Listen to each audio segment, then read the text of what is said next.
start with Councilman Bailey. Is there any misconception about you that you'd like to make public?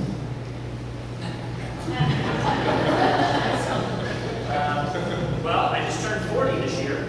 That makes me middle-aged. So those of you who think I'm too young to lead a city of 300,000, I don't believe it's about age, it's about experience. It's about leadership experience, and I think that I've proven time and time again that I do have the leadership experience. The school district has given me the ability to teach thousands of students, right?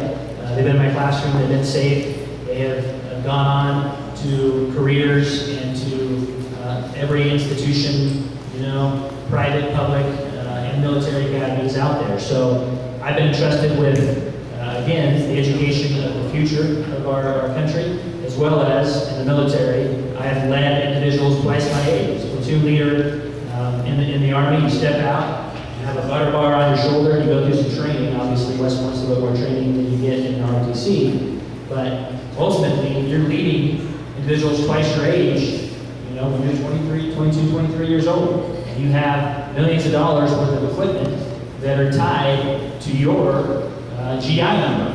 And so that's what I was presented, you know, at a young age in my 20s, and have continued looking for leadership challenges, whether it's been in education or been in the public sector, like I said, in the federal government or in the local government.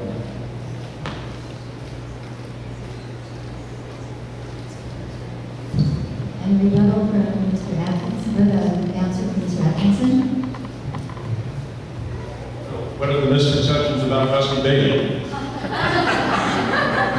think he's pulling on me. Yeah, you know, as Reagan said, don't hold my age against me, and I won't hold his youth and experience against him, in one of the debates a while back. But, you know, I think one of the misconceptions that people have about me is I don't know how to work with people, or I'm argumentative, but in a certain sense, I think you have to have the litmus test. Somebody needs to ask the question about issues in front of the city. So if it's argumentative, if you look at when I wanted to move the council meetings from the daytime to the evening, it was met with resistance from every one of my colleagues. And I had to go to the public to get the public to rally around me. So if that's being argumentative, I think it's pretty good, because moving the council meetings to the evening was a good idea, because it made the council meetings more accessible. And the same thing when I brought forth the exemption to the pump fees on La Sierra University and Cal Baptist University. I met that with resistance. And we rallied behind the universities, and we rallied, and we got people to change their mind. So if that's argumentative, I think it's a good way to be argumentative. You know, you hear these whisper campaigns that go on, and you listen to people on the 7th floor, well, that's going to come in and shake things up. Well, I'm not going to come in and shake things up. I work with people. And the evidence of that, if you go back to the department heads that I worked with when I was on council, those department heads would endorse me. And they wouldn't have endorsed me if I didn't know how to work with people. Thank you. And now, rebuttal, please.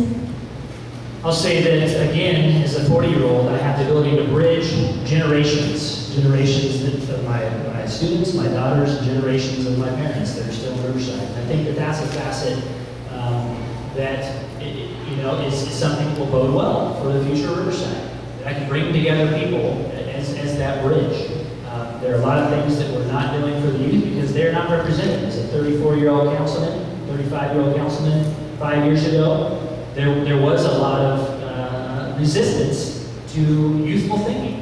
And one of those things was skate parks. And so we're still working on creating more action-oriented parks in our, you know, in our portfolio of recreation and parks that we have now.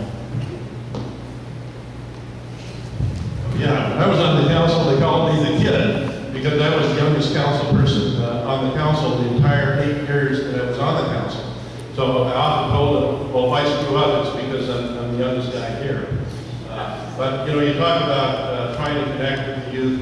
I think I have a pretty good grasp on that. The first skateboard park, and this is another thing that came with resistance when I was on the council. None of my colleagues on the council wanted to have a skateboard park, and even more so, none of them wanted to have a skateboard park in their ward. And so we got it done. We we got to build, that's why it's a fun park in Ward 5. And in fact, you talked to the reporter, I'm not